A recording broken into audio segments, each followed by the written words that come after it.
outside, the Tuesday Night Music Club looked like what you talked about Nashville being. You know, guys getting together to play. I mean, what was that how it started? It kind of was like that, except for there was one element that made it different, and it was this element of being misunderstood and of being a misfit. There was a group of us that were kind of overachievers in the music industry. You know, I'd made this record and I felt like it was so commercial that nobody was going to care about it, and so I kicked around for quite a long time before I actually got the go-ahead to make a record. There was a guy from Toy Matinee, which was a critically acclaimed record. There was a guy from, actually both the guys from David and David were involved in that. The drummer from Wire Train, and we would get together on Tuesday nights and drink a ton, and we would write, and then we'd go out to this place called the Olive, and we'd stay there till like 4 in the morning, and we were all into politics and conspiracy theorizing and all kinds of craziness, and it was very heady. It was very like literati, you know. We were all into John Fonte and Bukowski, and you know, we just had this like air about us that was, for me, from a small town, it was romantic to me. It was like a fantasy, you know. It was like I'd met my intellectual equals, you know, and but you know, after writing 4 or 5 songs, Bill and I sat down, and the guy who owned the studio, and he'd worked with all these people. We said, you know, we should make a record together, but we have to stop all of this debauchery. But and so we basically locked the door and we started writing, and we called people in to play and stuff, and that's how that record got made. But it was definitely inspired by the Tuesday Night Music Club sessions, which were inspiring. Well, I went back and listened to it. I mean, you know, everybody always like paints this smiley face on you. You know, all I want to do is have some fun, or you know, soak up the sun. Those kind of songs, and they never listen to the verses. I know, it's funny, and that I have this big joke with my brother, who is a huge fan of music. But you know, I would ask him about what he thought about the lyrics and stuff, and he'd be like, "Nobody listens to the lyrics." I'm just like, but it's true. Yeah, I mean, there was a period in there when I first had success where there were a lot of cool artists out, like R.E.M. and Beck and Hole and Billy Corgan, and you know, the kind of hip happening people. And I was just tossed to the side. I wasn't accepted by anybody. And it was kind of interesting because I thought, well, those people should at least listen to the lyrics, even though you can mask a lot of, you know, sardonic lyric writing with grooves, and you know, you can juxtapose them with chord changes and all that. You still miss out on what the song is about if you don't listen to the lyrics.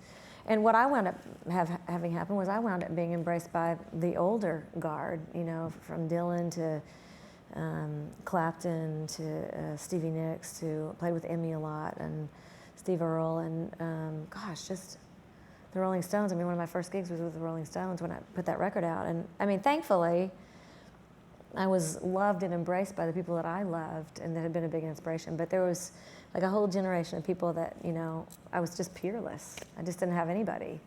So it was interesting. One song I wanted to ask you about, because it's one of my favorites, is Strong Enough. Because that line, lie to me, I promise to believe, to me it's the difference between art and fact. Lie to me, I promise to believe. You don't have to be autobiographical if you're an artist. You don't have to be, you can make a beautiful lie. And it's only 7 words and it says that. But do you remember that song coming to you? Yeah. Yeah, I mean, there were 5 people in the room when we wrote that, and I was singing on the mic, which was how a lot of the lyrics came about. And I mean, that's one of the interesting things. And you know, alcohol is, I mean, I can't do it now. You know, I can't sit and write and drink. For one thing, I can't bounce back. But there are moments that you get to go back and investigate when you allowed yourself to be vulnerable.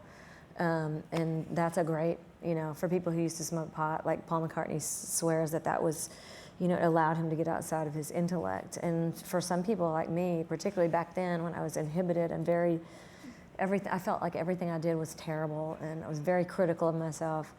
It was one of the means for me to actually allow myself to not, be critical. And that was one of those instances where, a lot of that album came out of some drinking.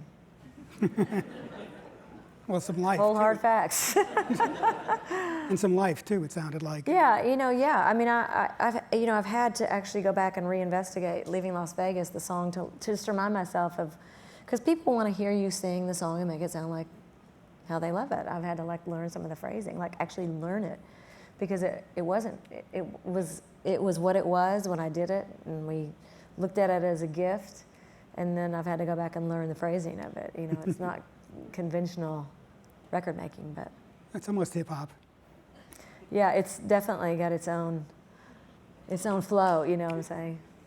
But did you think you sucked less after the album sold millions of copies? No, I did not think I sucked less. I mean, I literally, it's taken me a long time to be able to own my success. And I don't actually look at success and think, success is such it's a coat of paint. It's such a weird thing. It dulls, and then you have to do things to get it shiny again. And I've gotten less aware of the shine in the last few years. And I really enjoy having had the success that I've had, but enjoy being able to have a life now. And it's also given me the opportunity to say some things that I want to say that are popular and not popular a lot of times. And it's forced me to embrace the fact that I'm not going to be at the top, at the top of the pop charts, because pop music is for the young, and music it's different now. But for me, the great excitement was and will always be knowing that my best work is in front of me, and that I may write something that just kills me. And I have one of those on every record that I think, oh God, thank you. Which one is it on this one? Well, there are a couple of them. I mean, Give It To Me is one that I actually wrote with my old buddy Jeff Trott, who I've written a lot of songs with, but just every once in a while you get one of those songs where you just can't wait to sing it, and when you sing it, you just feel like, oh my God, I'm so happy I have this song, Actually, can I ask you, how about some of the other albums? Yeah, I mean, there are songs that, of course, nobody would know. Weather Channel was for me a big song that came out of, oh, thank you. One person. The smattering of, yeah, the sound of one hand clapping. That's one of your really dark songs. It is, and it meant and still means something to me, It's an interesting thing. Breast cancer kind of really forced me to look at this too. Emotion is the gateway to awakening, and or to enlightenment, however you want to express it. If we get to a place where, which I think we've done pretty well in Western culture, of constantly burying our emotions and never allowing ourselves to experience grief or sadness or whatever, it does ultimately manifest itself in illness or in not having those deepening experiences. And I went through a period on the making of that record, which was the Come On, Come On record, that was really dark for me. And that song came out of that dark period. It was just a really, really hard time. And it's just that idea of knowing that eventually you're going to get to the other side of it. And when you get to the other side of it, you will have grown. Was it loneliness? Was it self-doubt? Well, it's kind of interesting, and I'll tell you guys, because I just feel like there's nothing that I won't talk about at this point. But I had my hormones were all over the place. I had a crazy whopping case of endometriosis. Is that what it's called? Yeah. And didn't know it, and I was having some really bad, depressing episodes, which is not actually my nature. And I wound up in a hotel in Boston feeling immobilized, like I just could not, and I'm sure I was fatigued. I'm sure I was doing what I always did back then, which is keep working, keep working. When I'm not working, go and make a record so I can keep working and keep working. And I just was on this habit trail. And I called my manager, who's also my dearest friend, and I said, I can't leave this hotel room. I'm immobilized. I can't move, and I'm scared, and I don't want to leave the room. And it was at a time when Mariah Carey had checked herself into some, mental facility, and I felt bad for her. It was like one of those things where the paparazzi love it when you're down, and I just could not stomach that happening, but I knew I needed to get help. So he came on a train and came and got me, and we went to Mount Sinai here. And at the same time, I went and had an exam, and actually right before that, it turned out I'd had laparoscopy, and the doctors had put me on this stuff called Lupron.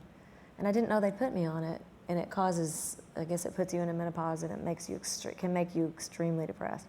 And that's what had thrown me into this. I'd been on it and didn't know that was what was happening. A drug problem. I had a drug problem.